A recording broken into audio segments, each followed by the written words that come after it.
за да се получи, аз го на последния начин.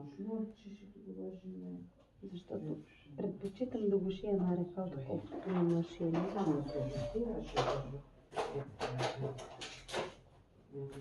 Изглаждаме ръбовете, когато не може в случая да я отрежеме, защото ако я бях отрязала, нали, щеше да стане и това сега щяхме да го избегнем, но в случая, понеже не е последно, ще направим последния начин.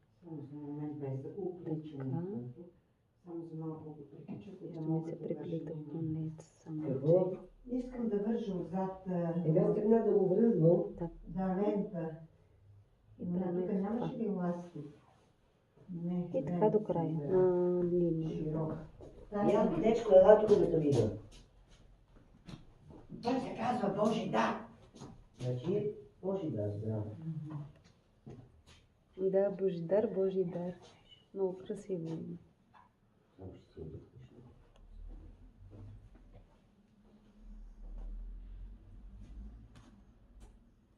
Искаш ли да пробваш? Да си покаже, че Айде.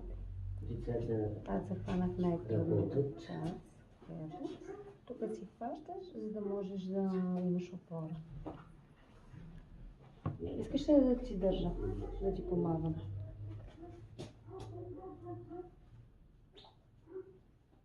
Само че не е по-близко. Още? Ето тук. Ето така. Опа, я го видя. Ето. Снимай го и само, че внимаваме от тази страна да е конеца, за да не преплитаме. Ето като. Ела снимай, той е интересен тук как той гледа, момиченцето как работи. Ето. Ей там Божи. До нея да застане Божи. Още малко дръпни. Готово. Ето тук и гледаш какво ще е, ще дори и сте. Сега пак по същия начин от тук. Пославайте, така ви сними деца. Обаче една идея по-близко, дай да... Ох, само не пръста ми. Браво. Ето това разстояние. Търсим.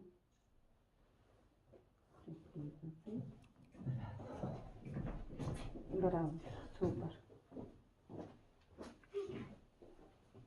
И така продължаваме додолу. Браво, много добре се справиш.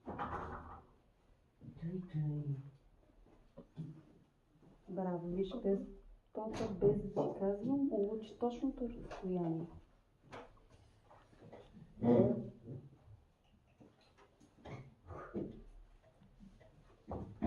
Идеално.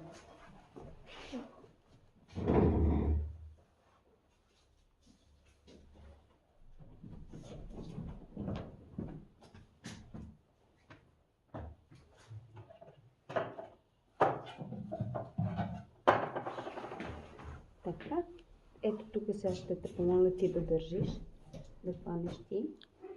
И искам иглата така от тази част да минава, от към теб. От твоята страна към мен трябва да излезе.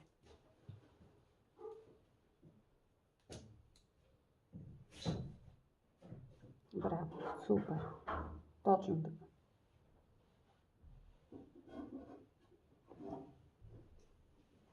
Показвам сега как се прави тия.